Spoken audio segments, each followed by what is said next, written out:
नमस्कार स्टूडेंट्स, कैसे हैं आप सब लोग। आप सबका एक बार फिर से स्वागत है Byju's exam prep IAS Hindi के यूट्यूब चैनल पर।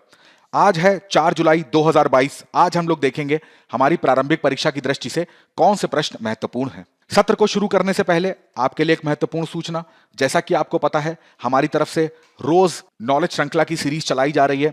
उसमें प्रतिदिन सुबह 11 बजे और दोपहर में 2 बजे 2 वीडियोस आपके लिए आते हैं, जो कि आपकी प्रारंभिक और मुख्य परीक्षा दोनों में आपके लिए बहुत ज्यादा इंपॉर्टेंट होने वाले हैं। जैसे कि मॉन्ट्रियल प्रोटोकॉल, महासागरी धाराएं, कोलोजियम प्रणाली, ध्रुवीय चक्रपात, धौलावीरा, राज्यपाल, मुगल साम्राज्य, पेरिस समझौता, गांधार कला, सकल घरेलू उत्पाद। तो ये सारे विषय के ऊपर हमारे द्वारा आपके लिए बहुत महत्वपूर्ण वीडियोस बनाए जा रहे हैं, तो इनको बिल्कुल भी मिस मत करिएगा। टाइमिंग याद रखिए, प्रतिदिन सुबह 11 बजे और दोपहर में 2 बजे। ये पूरा शेड्यूल है इस हफ्ते का, जो मैंने आपको बता दिया। अब अपने सत्र को स्टार्ट करते हैं। सबसे पहला जो सवाल आता है वो देखिए सहरिया जनजाति के संबंध में आ रहा है। निम्नलिखित में से कौन से कथन गलत हैं। यहां पर ध्यान दीजिएगा, गलत कथन के बारे में बात हो रही है। पहला लिखा हुआ है, विशेष रूप से कमजोर आदिवासी समूह के रूप में वर्गीकृत किया गया है। यह वर्गीकरण जनजातीय मामलों के मंत्रालय द्वारा किया जाता है। वे मुंडा भाषा बोलते हैं जो द्रविड़ भाषा परिवार से संबंधित है। वीडियो को पॉज करके तुरंत इस सवाल का उत्तर करिए। तब तक मैं आपको बताता हूं यह चर्चा में क्यों आया।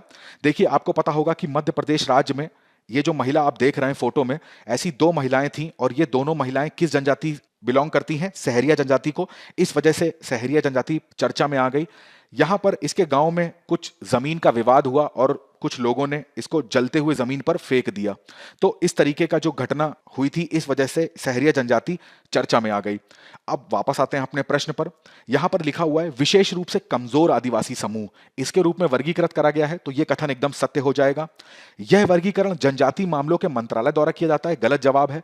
आपको पता होना चाहिए, विशेष रूप से कमजोर आदिवासी का ये जो वर्गीकरण था, ये 1973 में एक समिति बनाई गई थी जिसका नाम था ढेबर समिति, या कई बार इसको लिखते हैं ढेबर आयोग। ठीक है, तो इस समिति ने सिफारिश करी थी कि भाई, हमने जनजाति समूह तो बना दिए, परंतु जनजाति समूह के अंदर जितने लोग आते हैं वो सारे आर्थिक और सामाजिक रूप से समान नहीं है। उनके अंदर भी ऐसे कई सारे लोग आते हैं जो आर्थिक रूप से और सामाजिक रूप से बहुत ज्यादा पिछड़े हुए हैं। जैसे कि बात करी जाए, अगर उनकी कृषि करने की जो तकनीक है वो बहुत ज्यादा पिछड़ी हुई है, उनकी साक्षरता दर जो है वो बाकी लोगों से बहुत ज्यादा पिछड़ी हुई है, आर्थिक स्थिति बहुत ज्यादा कमजोर है। तो ऐसे कुछ मानक बताए गए, उनकी जनसंख्या बहुत ज्यादा कम है। तो ये सब मानकों के आधार पर जनजाति समूह के अंदर भी वर्गीकरण करा गया और उनको बोला गया विशेष रूप से कमजोर आदिवासी समूह। और इस टाइप का जो वर्गीकरण था, ये गृह मंत्रालय द्वारा आयोजित करा गया था। ठीक है, तो इस चीज को ध्यान रखिएगा। वे मुंडा भाषा बोलते हैं जो कि द्रविड़ भाषा परिवार से संबंधित है। यह कथन गलत हो जाएगा। मुंडा भाषा तो बोलते हैं, परंतु मुंडा भाषा जो है ये द्रविड़ परिवार की भाषा नहीं है। ये कौन से परिवार की है? ये ऑस्ट्रो एशियाई परिवार से संबंधित भाषा है। इस चीज को ध्यान रखिएगा। तो हमारे यहां पर गलत कथन पूछे गए थे, दूसरा और तीसरा कथन गलत हो जाएगा। इस वजह से हमारा उत्तर क्या हो जाएगा? बी। ये मैंने आपको बताया ये न्यूज चर्चा में क्यों आई। यहां पे जो चीजें मैंने आपको बताई हैं वो फैक्ट्स मैंने यहां पे लिख दिए हैं, इसको जरूर पढ़ लीजिएगा। ये याद रखिएगा कि सबसे ज्यादा अगर बात करी जाए, जो ये समूह है ये कहां पर पाया जाता है? उड़ीसा में। उड़ीसा में 13 जनजाति समूह ऐसे हैं जो विशेष रूप से कमजोर जनजाति समूहों के हिस्से में आते हैं। चलिए अगला प्रश्न देखिए। अगला प्रश्न चींटी की चटनी से है। काई की चटनी, जिसको काई चटनी भी बोलते हैं। अब यहां पर चींटी का मतलब क्या है? यहां पर कौन सी चींटी की बात हो रही है? लाल चींटी की बात हो रही है। ठीक है, लाल चींटी की एक चटनी बनाई गई। अब बचपन में हमको याद होगा कि या अभी भी कभी भी हमको लाल चींटी दिख जाती है, और अगर हम वहां बैठे होते हैं तो हम वहां से उड़ जाते हैं। क्यों? क्योंकि वो जब भी काटती है तो बहुत असहनीय पीड़ा देती है। परंतु यहां पर क्या हुआ, उड़ीसा के मयूरभंज जिले में वहां के लोगों में ये इस चींटी की चटनी बड़ी फेमस है। ऐसा क्यों? क्योंकि जब इसका वैज्ञानिक अध्ययन करा गया तो ऐसा देखा गया कि कई सारे बीमारियों के इलाज में, बीमारियों की बात करें या हमारे शरीर की जो प्रतिरोधक क्षमता होती है उसके निर्माण में या प्रतिरोधक क्षमता को बढ़ाने में इस चींटी की जो चटनी बनाई जाती है उस पदार्थ का बहुत ज्यादा इस्तेमाल होता है। यहां पर प्रोटीन की बात करें, कैल्शियम की, जिंक की, पोटेशियम की, एमिनो एसिड, ये सारे तत्व जो हैं ये इस चटनी में पाए जाते हैं। इस वजह से ये चटनी जो है ये ऐसा काम करती है। तो देखिए उसी के संदर्भ में पहला कथन है, उड़ीसा के मयूरभंज जिले में यह खाद्य पदार्थ बहुत लोकप्रिय है। तो यह कथन एकदम सत्य हो जाएगा। इसे भौगोलिक संकेतक मिला हुआ है, यह कथन गलत हो जाएगा। अभी इसको मिला नहीं है, इसके लिए अप्लाई किया गया है। चलिए, आज के सत्र में मेरा प्रश्न आपसे यह रहेगा कि मेरे को यह बताइए कि जो इंडिया के अंदर भौगोलिक संकेतक यानी कि जीआई टैग जो दिया जाता है, तो जीआई टैग की जो रजिस्ट्री का हेडक्वार्टर है वो कहां पे पाया जाता है। ठीक है, अब इसमें से कौन सा कथन सही है, तो केवल एक कथन सही होगा, तो इसका ऑप्शन हो जाएगा ए। ये क्यों चर्चा में आई मैंने आपको बता दिया, चटनी इस टाइप की दिखती है। अगला प्रश्न देखिए क्या है, योग्या कार्टा सिद्धांत से संबंधित है। आपको पता होना चाहिए यहां पे योग्या कार्टा जो है ये कहां पर पड़ेगा, ये इंडोनेशिया में पड़ेगा। इंडोनेशिया में भी आपने देखा होगा आइलैंड है जैसे जावा और सुमात्रा, तो जावा के अंदर आपको ये जगह देखने को मिलेगी। तो वहां पर 2006 में जो ये जावा योग्या कार्टा सिद्धांत था इसको प्रतिपादित किया गया था। ऑप्शंस देख लीजिए, फिर मैं आपको इसका उत्तर बताता हूं वीडियो को पॉज करके। मैं आपको बताता हूं अभी कि ये चर्चा में क्यों आया, क्योंकि हाल ही में सुप्रीम कोर्ट ने एक ऐसा निर्णय दिया, उसमें इन्होंने ये बोला कि भाई जो ट्रांसजेंडर्स होते हैं ये या तो मेल हैं या फीमेल हैं। अब जब भी कोई ट्रांसजेंडर होता है, जब उसका जन्म होता है, तो उसको ये बाध्यता होती है कि भाई या तो आप मेल बन जाओ या फीमेल की तरफ बन जाओ। तो अब सुप्रीम कोर्ट ने बोला है कि जो भी ट्रांसजेंडर होंगे उनको ये बाधित नहीं करा जाएगा, वो जो लिंग चुनना चाहते हैं वो लिंग अपने आप से चुन सकते हैं। इसको बोला है कि ये उनका क्या है, ये समानता का जो अधिकार है उसके अंदर इनको रखा गया है। पहले समानता का अधिकार इनके साथ नहीं होता था, इनको नहीं मिला हुआ था। अब सुप्रीम कोर्ट ने अपने माइलस्टोन निर्णय में बोला है कि समानता के अधिकार के अंदर ही कौन आएंगे, ट्रांसजेंडर भी आएंगे। ठीक है, इस चीज को ध्यान रखिएगा। अब जब मैं इसकी बात कर रहा हूं तो आपको पता चल गया होगा इसमें से कौन सा ऑप्शन है। इसका ऑप्शन है बी। यह यौन अभिविन्यास और लिंग पहचान के क्षेत्रों में मानवाधिकारों यानी कि ह्यूमन राइट्स के बारे में एक डॉक्यूमेंट है जिसको योग्या कार्टा सिद्धांत बोलते हैं। इस चीज को ध्यान रखिएगा। ये क्यों चर्चा में आया मैंने आपको बता दिया। अगला प्रश्न देखिए, वरोआ विनाशक के बारे में बात हो रही है। यह एक परजीवी है जो हमला करता है और भक्षण करता है। इनमें से 4 ऑप्शंस दिए हुए हैं। वीडियो को पॉज करके इसका उत्तर पता लगाइए, तब तक मैं आपको बताता हूं ये चर्चा में क्यों आया। ये ऑस्ट्रेलिया में भी बात करें, सिडनी में। ठीक है, तो सिडनी के अंदर क्या हुआ, मधुमक्खी के छत्ते होते हैं, उसमें ऐसा देखा गया कि जो वरोआ विनाशक है या वरोआ परजीवी जो है, अब इस चीज को भी ध्यान रखिएगा। कई बार यूपीएससी इस टाइप के प्रश्न में फोकस करेगा, आपसे पूछेगा जो वरोआ है वो क्या विषाणु है, जीवाणु है कि परजीवी है। तो याद रखिए वरोआ जो है वो एक परजीवी है। अब ये परजीवी क्या करता है, ये मधुमक्खी के छत्ते पर हमला करता है और इसके ऊपर जो मधुमक्खियां होती हैं इनका भक्षण करने लगता है, इनको ये खाने लगता है। अब देखिए इसके नुकसान क्या है। यदि मधुमक्खी जो है उनकी जनसंख्या में कमी आएगी तो इसके 2 बहुत ज्यादा नुकसान है। एक तो जो शहद निर्माण है इसका जो उद्योग है उसमें नुकसान होगा। दूसरा, फूलों की संख्या में भी कमी आएगी। ठीक है, जब फूलों की संख्या में कमी आएगी तो ये सीधी सी कमी जो है वो जैव विविधता की कमी है। तो जैव विविधता में भी बहुत ज्यादा कमी देखने को मिलेगी। तो शहद उद्योग की बात करें, मधुमक्खी पालन उद्योग की बात करें, तो ये बहुत ज्यादा प्रभावित हो रहा है। कहां पर, ऑस्ट्रेलिया में। इस वजह से वरोआ विनाशक जो है वो चर्चा में आया। अब आपको प्रश्न के ऑप्शन देखते ही पता चल गया होगा, इसका ऑप्शन क्या हो जाएगा, सी, यानी कि ये किसको खाता है, मधुमक्खियों को। ये क्यों चर्चा में था मैंने आपको एक्सप्लेन कर दिया। चलिए 2022 में यानी कि इसी वर्ष प्रारंभिक परीक्षा में एक प्रश्न आया था, उसको देख लेते हैं।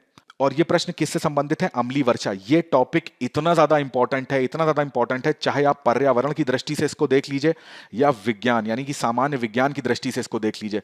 दोनों ही दृष्टि से ये टॉपिक जो है आपकी प्रारंभिक परीक्षा में, चाहे आप स्टेट पीसीएस की तैयारी करेंगे उसमें भी कई सारे स्टेट में अम्लीय वर्षा के बारे में बहुत ज्यादा पूछा जाता है। अब मैं आपको पहले बताता हूं अम्लीय वर्षा का कारण क्या होता है। वीडियो को पॉज कर लीजिएगा ताकि आपको इसका उत्तर मेरे द्वारा ना पता चल पाए। इसको ऑप्शंस को देखिएगा। मैं आपको बताता हूं अम्लीय वर्षा के 4 कारण, इसको रट लो। पहला इंपॉर्टेंट कारण है फ्लोरीन, दूसरा है इंपॉर्टेंट कारण क्लोरीन, तीसरा कारण है सल्फर डाइऑक्साइड और चौथा कारण है नाइट्रोजन ऑक्साइड। ये 4 कारण याद रखिएगा, यही 4 कारण अम्लीय वर्षा के कारण होते हैं।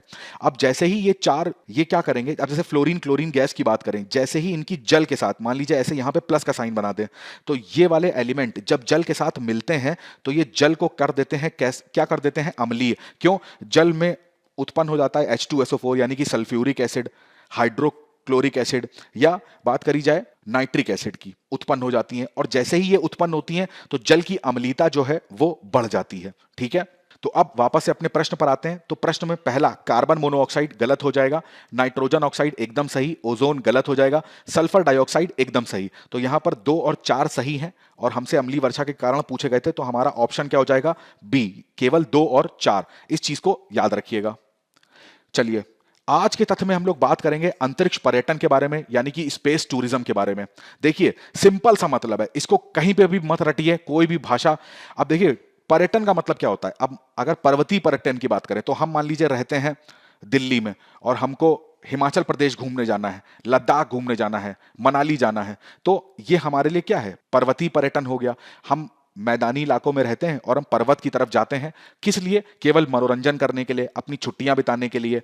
इसी उद्देश्य से हम क्या करते हैं, घूमने जाते हैं। इसी प्रकार यदि एक व्यक्ति धरती से अंतरिक्ष की तरफ मनोरंजन के उद्देश्य से, अवकाश के उद्देश्य से घूमने जा रहा है, और अंतरिक्ष में जिस तरीके की वहां का जो पर्यावरण है, अंतरिक्ष से पृथ्वी कैसी दिखती है, बाकी ग्रह जो है, या अंतरिक्ष कैसा दिखता है, इसको केवल देखने की इच्छा है, वो अगर केवल मनोरंजन या अवकाश के उद्देश्य से जाता है तो उसको अंतरिक्ष पर्यटन कहते हैं। आपको पता होना चाहिए, 3 कंपनीज हैं, ब्लू ओराइजन, वर्जिन गैलेक्टिक और स्पेस एक्स। स्पेस एक्स किसकी कंपनी है, यानी कि बात करें इलॉन मस्क की, ठीक है। तो इलॉन मस्क की जो कंपनी है स्पेस एक्स। ब्लू ओराइजन ये किसकी कंपनी है, अमेजॉन के जो हैं संस्थापक जेफ बेजोस, उसकी कंपनी है। चलिए अब आप बताइएगा, वर्जिन गैलेक्टिक, इस कंपनी के ओनर कौन है, सीईओ कौन है वर्जिन गैलेक्टिक के। ये 3 कंपनीज अभी ऐसी प्राइवेट कंपनीज हैं विश्व में जो स्पेस टूरिज्म यानी कि अंतरिक्ष पर्यटन की जो सुविधा है उसको मुहैया कराती हैं।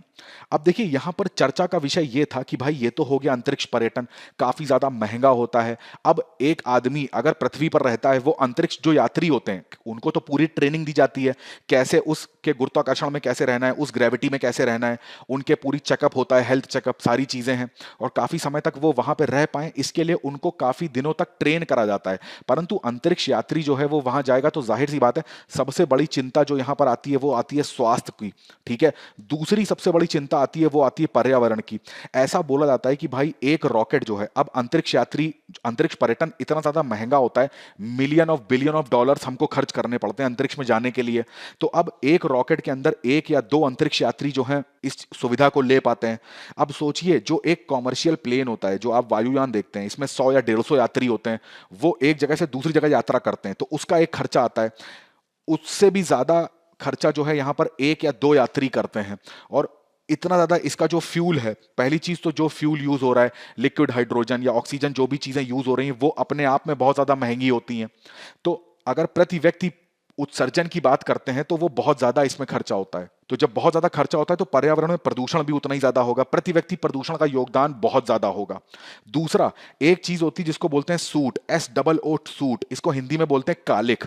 तो कोई भी अंतरिक्ष यान जो है वो जाता है तो कुछ ना कुछ मात्रा में कालिख जो है वो हमारे समताप मंडल की बात करी जाए तो वहां पर छूटती है। तो अगर सोचिए, अभी तो मान लीजिए शोध के पर्पस से या दूर संचार के पर्पस से या मानव उपयोग के पर्पस से जो सैटेलाइट है वो जाते हैं, जब ये टूरिज्म का एक पर्पस बन जाएगा और 3 कंपनियों के अलावा और ज्यादा कंपनियां जो हैं वो इस क्षेत्र में अग्रसर हो जाएंगी, तो हो सकता है कि इसके कुछ प्राइस कम हो जाएं। जब प्राइस कम होंगे तो बहुत सारे यात्री जो हैं वो अंतरिक्ष में जाने का प्रयास करेंगे, तो कितनी ज्यादा मात्रा में पर्यावरण को प्रदूषण करेंगे और कितनी ज्यादा मात्रा में जो कालिख है, सूट है, उसका उत्सर्जन होगा।